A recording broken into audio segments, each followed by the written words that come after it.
La medianoche del 27 de enero de 2022 llegó a un hospital de Burbank, California, con el peso de una despedida que el mundo entero creía conocer de memoria. Las máquinas emitían ese pitido monótono que anuncia lo inevitable, mientras una mujer de 65 años sostenía la mano de un hombre que llevaba casi 5 décadas construyendo, junto a ella, la fantasía más rentable de la música romántica en español. Amanda Miguel no lloraba todavía. Solo observaba. Repasaba, quizás sin quererlo, cada mentira que había aprendido a perdonar, cada traición que había convertido en canción, cada silencio que había sostenido para que el imperio no se derrumbara. Afuera, millones de admiradores encendían la radio para escuchar por última vez esa voz que les había enseñado a amar. Ninguno de ellos sabía lo que realmente costó sostener esa voz durante 47 años. La historia oficial dice que Diego Verdaguer fue el romántico perfecto. Que amó a una sola mujer con una devoción absoluta, que sus canciones nacían de un amor imposible de imitar. Pero detrás de cada balada que hizo llorar a una generación entera existió una arquitectura mucho más oscura, una primera esposa borrada de la historia, una hija criada a la distancia. Una filosofía personal sobre la infidelidad que él mismo confesó sin culpa frente a las cámaras, y una mujer, Amanda, que convirtió su propio dolor en el motor comercial de la pareja más admirada de Latinoamérica.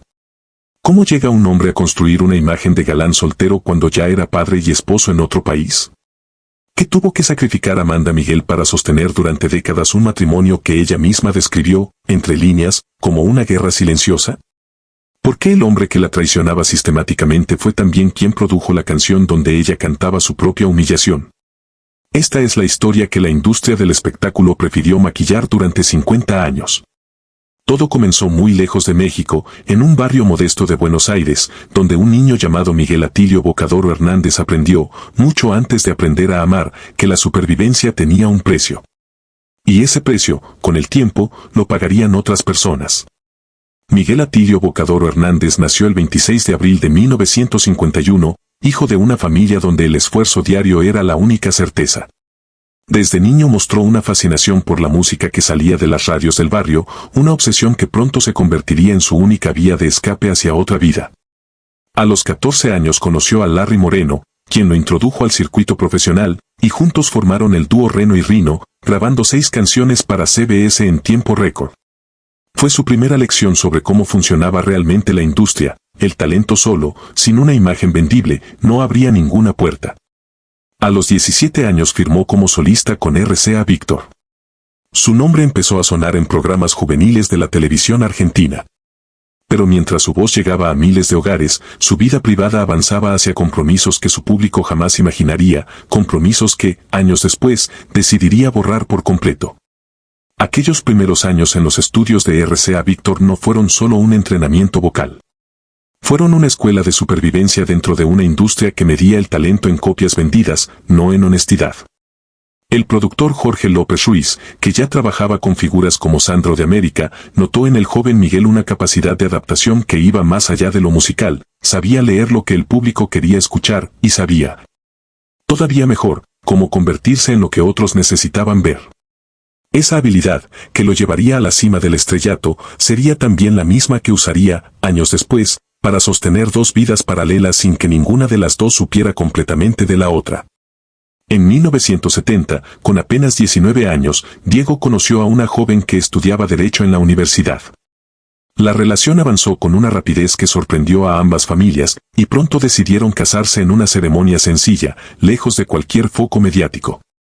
La convivencia comenzó en un departamento pequeño, donde el dinero apenas alcanzaba para cubrir lo esencial. En 1971 nació su primera hija, María Jimena. Diego tenía 20 años y una responsabilidad que chocaba de frente contra sus ambiciones de convertirse en una estrella internacional. Las giras se volvieron más largas. El tiempo en casa se volvió escaso.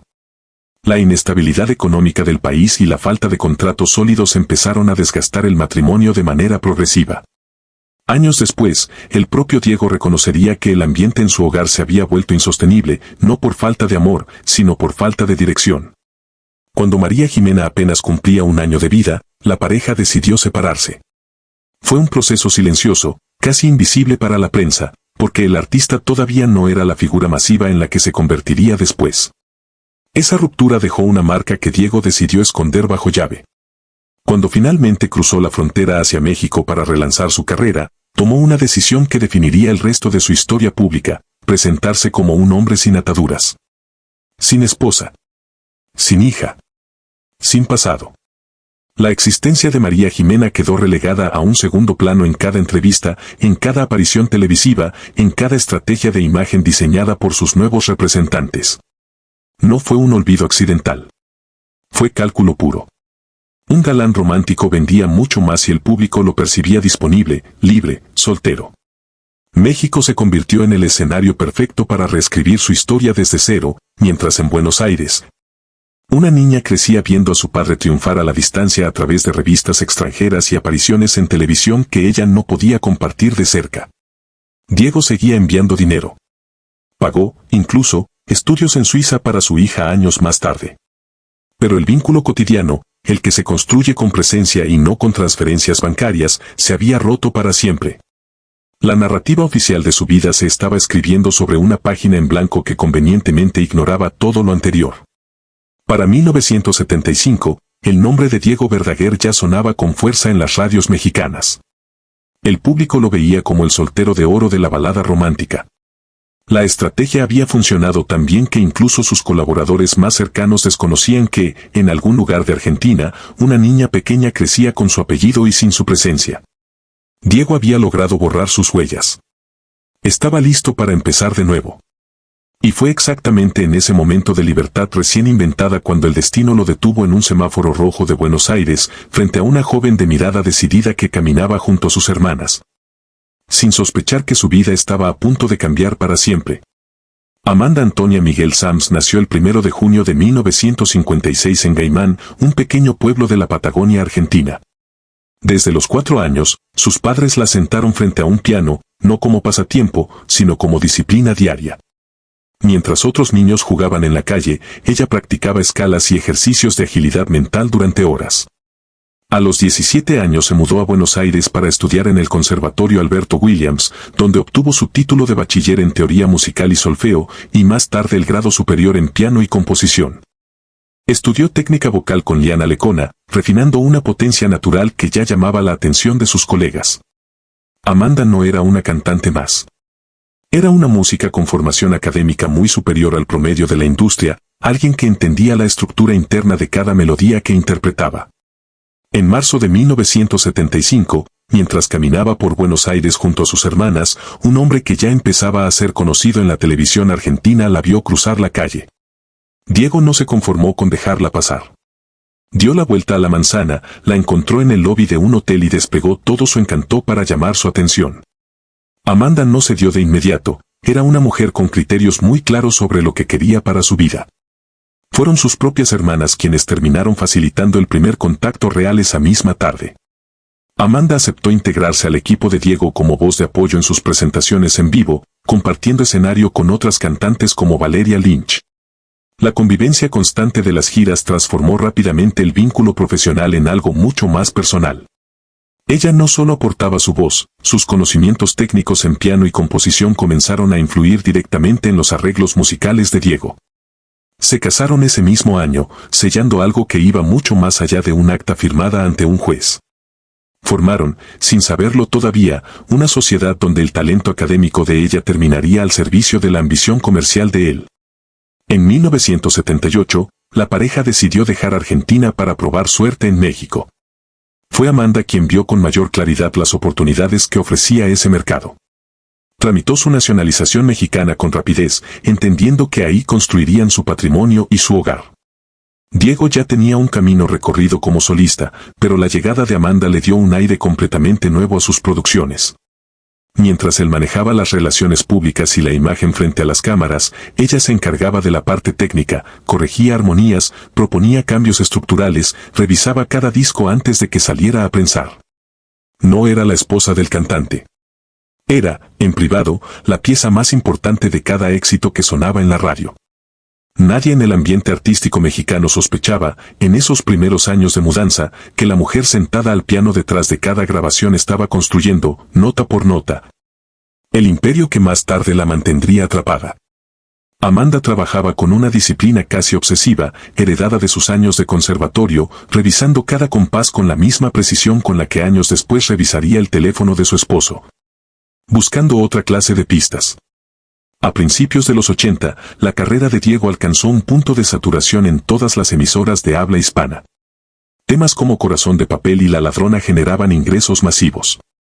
La pareja aparecía en las portadas de las revistas como el modelo perfecto de matrimonio exitoso. Pero el ritmo de las giras internacionales y la exposición mediática constante empezaron a alimentar las debilidades personales del cantante. Diego aprovechaba su posición de ídolo para establecer vínculos con otras mujeres mientras Amanda se enfocaba, ajena a la magnitud del problema, en la producción musical que sostenía el imperio de ambos. Las ausencias prolongadas se volvieron costumbre. Las llamadas sin respuesta, una constante.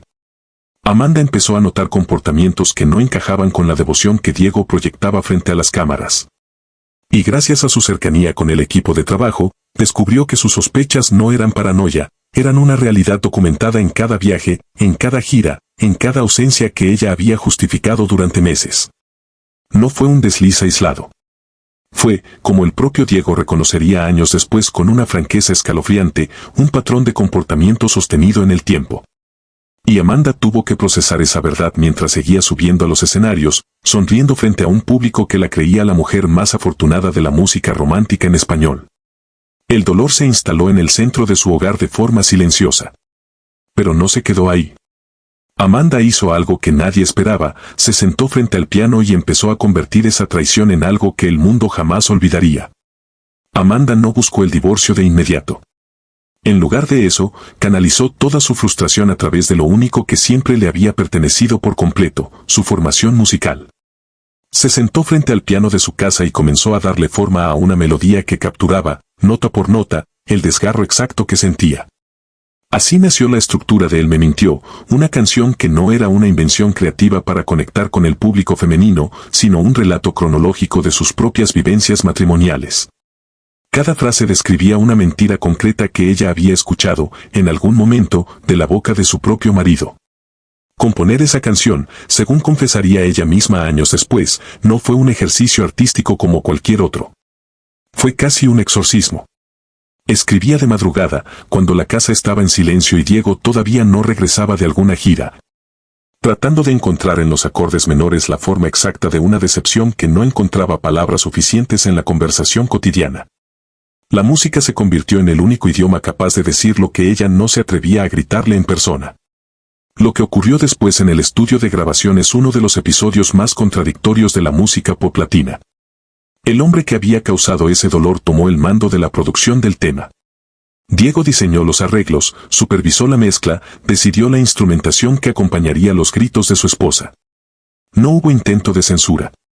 Diego vio, en el dolor real de Amanda, una oportunidad comercial sin precedentes.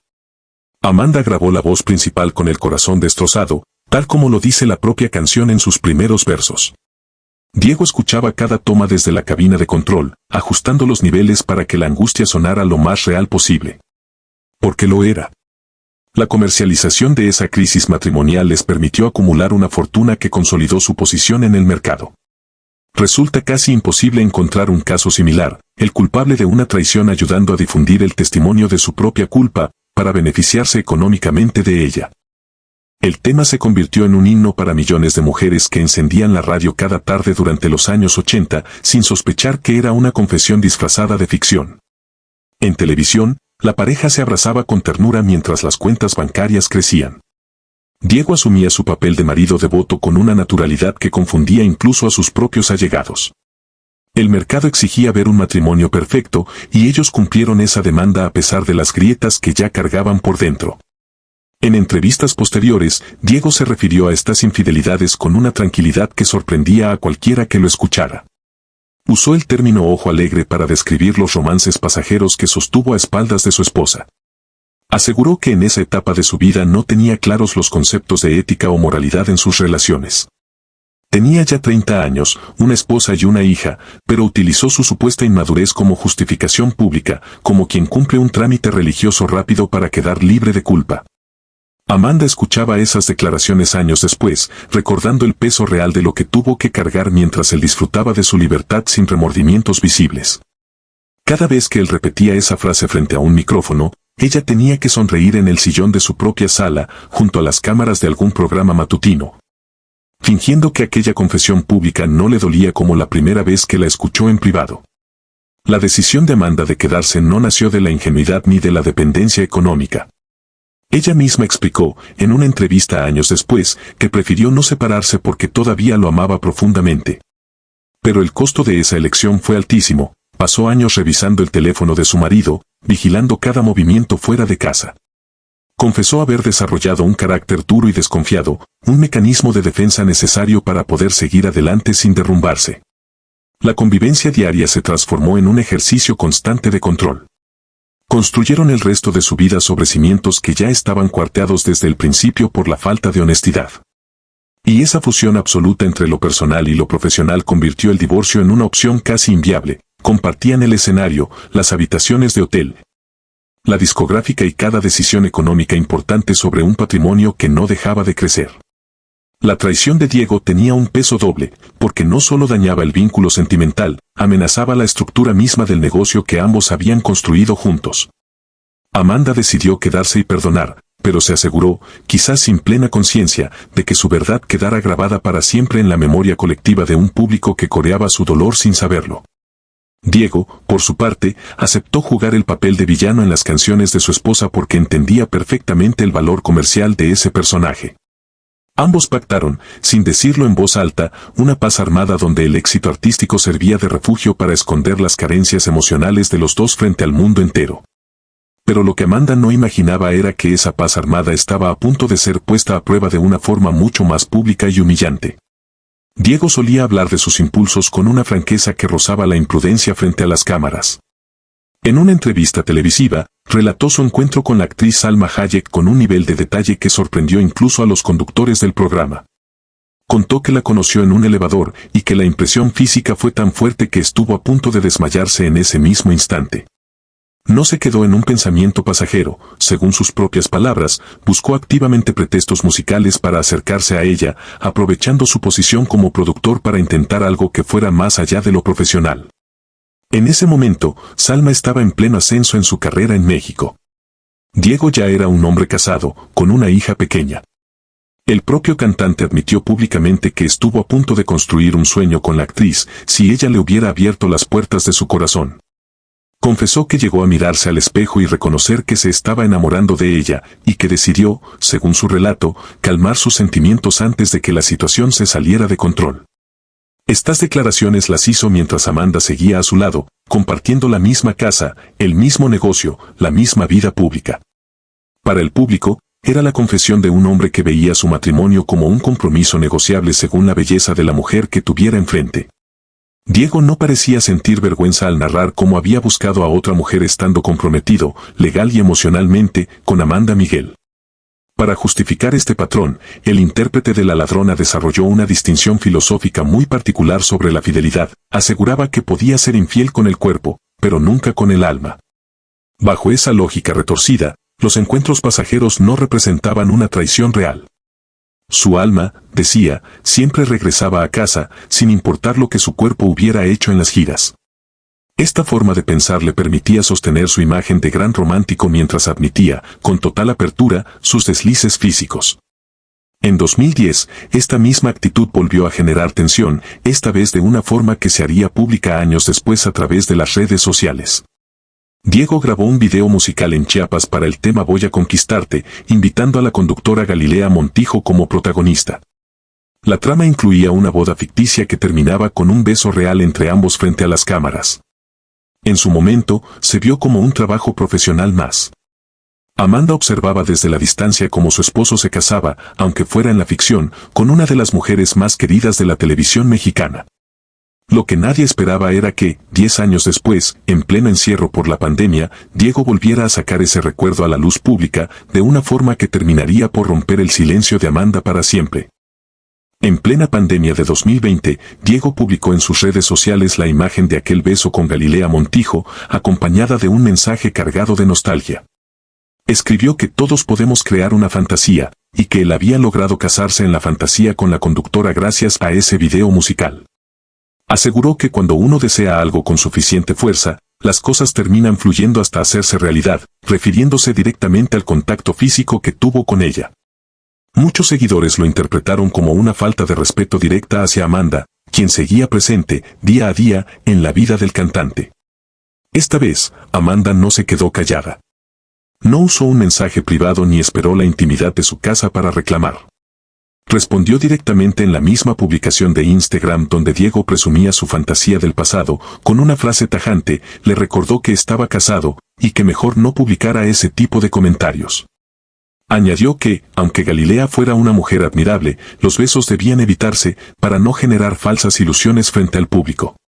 Fue un momento de honestidad brutal que dejó a los seguidores de la pareja en shock. Amanda arrobó directamente a Galilea Montijo, dejando claro que su advertencia tenía un destinatario concreto. Afirmó que no deseaba volver a ver a su esposo besando a ninguna modelo o actriz en sus videos musicales, sin importar el contexto artístico. Muchos analistas del espectáculo interpretaron esta explosión pública como el fin de la paciencia de una mujer que había perdonado demasiado durante demasiado tiempo, en la privacidad de un hogar que el público jamás llegó a ver de verdad. Diego no borró la publicación ni ofreció una disculpa inmediata, optando por un silencio que solo aumentó la atención mediática.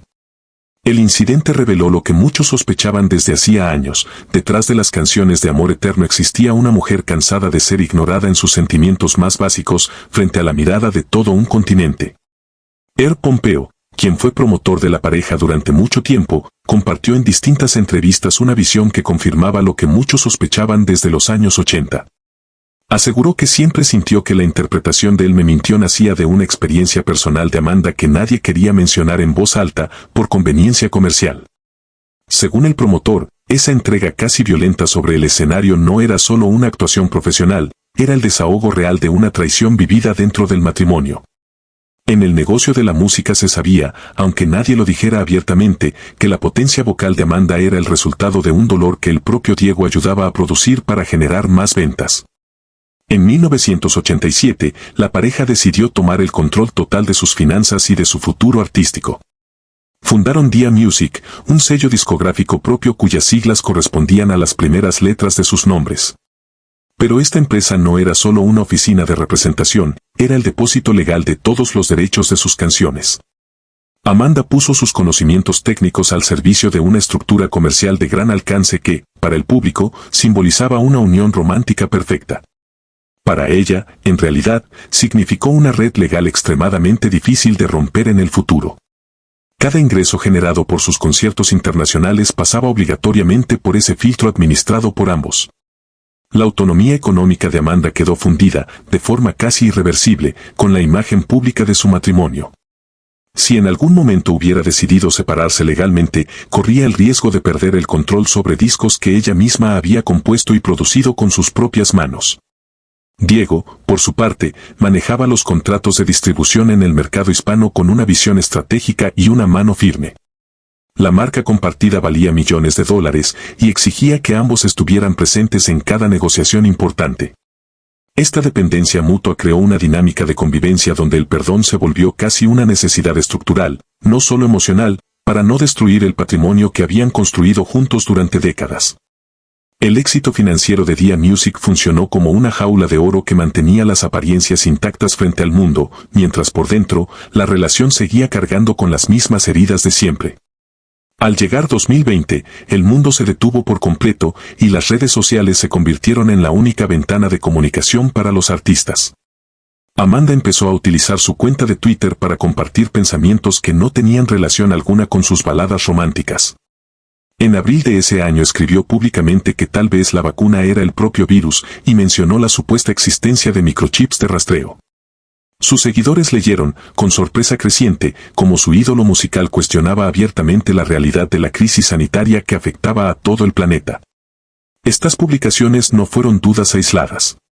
Se convirtieron en una actividad constante que Amanda sostuvo durante casi 2 años, difundiendo sistemáticamente contenido que describía la pandemia como una construcción orquestada para el control social. Diego respaldó públicamente esta visión en diversas entrevistas concedidas a medios mexicanos. En octubre de 2020 aseguró, con palabras muy duras, que mentes perversas habían creado la situación para manipular a las personas de forma masiva y calculada, y que todos estaban en medio de un juego de manipulación global donde solo unos pocos lograban ver la realidad.